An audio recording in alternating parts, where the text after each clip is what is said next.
अस्सलाम वालेकुम व्यूअर्स। आज हम बनाने जा रहे हैं सरसों का साग। ये है, देखें, ये इस तरह ये सरसों है। अब सरसों के साग में मैं सिर्फ सरसों का साग नहीं मिलाती, बल्कि ये मैंने एक बड़ी गड्डी सरसों का साग काटा है, सब मिक्स करती हूँ। एक छोटी गड्डी पालक लिया है, ये पालक है। और इसमें जो है ये सोया, एक गड्डी सोया। इन तीनों को मिला के मैं बनाती हूँ। सबसे ज़्यादा क्वांटिटी में सरसों का साग होगा, ये सरसों का साग है। सबसे ज़्यादा क्वांटिटी में सरसों का साग होगा। और ये सबसे छोटी गड्डी एक पालक की ले लेंगे वो, और ये एक गड्डी सोए की ये ले लेंगे। इन तीनों को मिला के मैं बनाऊँगी सरसों का साग। चलिए अब इसको हम चढ़ाते हैं। किस तरह चढ़ाएँगे वो मैं आपके साथ शेयर करती हूँ। ये देखें, ये सोया है, इसकी इस तरह गड्डी होती है। ये भी मैं इसी साग में ही शामिल किया है मैंने। देखिए, सरसों का साग और सारे साग मैंने आपको दिखा दिए थे। वो साग मैंने धो पानी में, अच्छे बड़े टब में ज़्यादा पानी लेकर, और उन साग को धोना है। पहले भिगो देते हैं ताकि उसकी झाड़ वार ख़त्म हो जाए। उसके बाद इन सबको ये इस तरह धो लिया छन्नी में।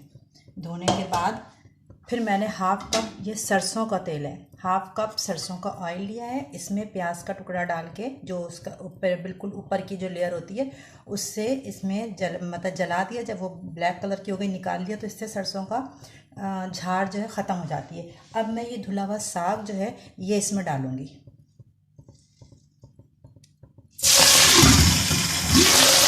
जब झाड़ ख़त्म हो जाए फिर मैं सारे साग इसमें डालूँगी।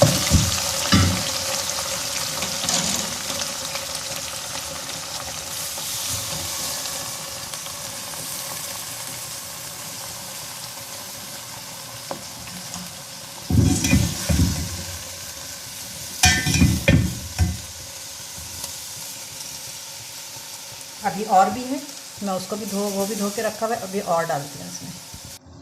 ये देखें, जो पहले मैंने साग डाला था वो नीचे चला गया। वो भाप लगती है ना, तो साग बैठ जाता है नीचे, जगह बन गई पतीली में। तो फिर मैं बकिया जो धुला हुआ साग रखा था वो भी इसी में डाल दूँगी।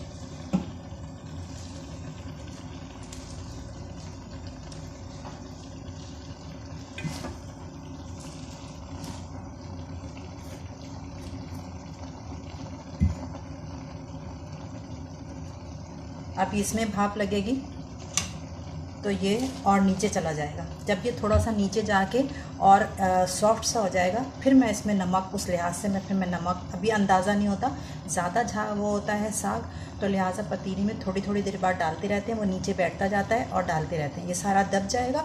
फिर मैं इसमें नमक और कुटी मिर्च डालूँगी, तो वो आपके साथ शेयर करूँगी। अब इसको थोड़ा सा और सॉफ्ट, ये चाहे क्रंची सा है ना, अभी और सॉफ्ट हो जाए। लेकिन मैं इसको पेस्ट पीसूँगी नहीं, पीस कर पेस्ट नहीं बनाती मैं आपको आगे बताऊंगी इसके आगे का प्रोसीजर मैं क्या करूँगी। ये देखिए, ये कितना कम हो गया। पूरी पतीली जो है वो यहाँ तक फुल थी 2 दफ़ा, वो थोड़ा सा और बैठ गया। फिर मैंने उसके बाद दूसरा और धुला हुआ था वो भी डाल दिया, वो भी बैठ गया।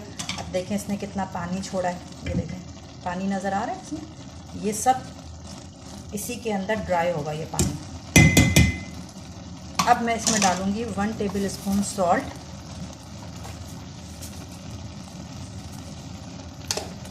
और 1 टेबल स्पून कुटी हुई लाल मिर्च।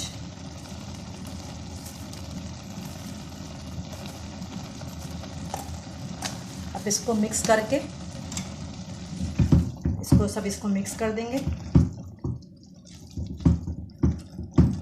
और इसको पकने देंगे। थोड़ा सा इसका पानी ड्राई होगा, फिर मैं इसको तवे पे करके और इसको बिल्कुल क्रिस्पी वाला बनाऊंगी। सरसों का साग पेस्ट वाला नहीं बनाऊंगी, बिल्कुल इस तरह के क्रिस्पी बना हुआ हो। अभी इसको इसमें पकने देंगे, नमक और कुटी हुई लाल मिर्च।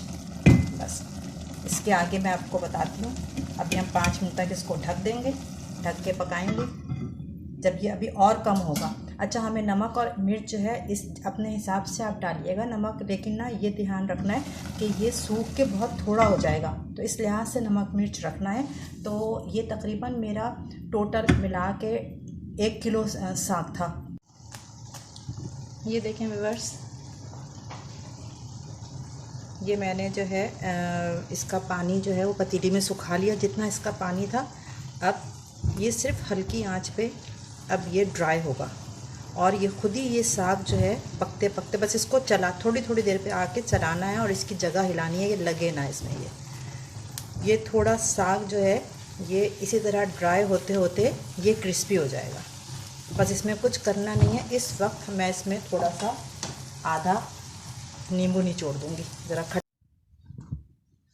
ये देखें व्यूअर्स, इसका पानी बिल्कुल सूख चुका है, ये ड्राई हो चुका है और ये सरसों का साग रेडी है। अब इसको हम खाएंगे बेसन की रोटी से। बेसन की रोटी, अब इसके बाद हम बेसन की रोटी बनाते हैं। ये सरसों का साग रेडी है, बिल्कुल इसमें अब पानी नहीं है और ऑयल भी इसमें जितना भी ऑयल डाला था इसमें सब इसके अंदर जज्ब हो गया। इसको ऐसे करके थोड़ी देर रख देंगे तो जितना एक्सेस हो गया ऑयल का वो इधर बीच में जमा हो जाएगा, वो हम निकाल देंगे। ये सारा सरसों का साग रेडी है। ये देखें व्यूअर्स, ये सरसों का साग रेडी हो गया है।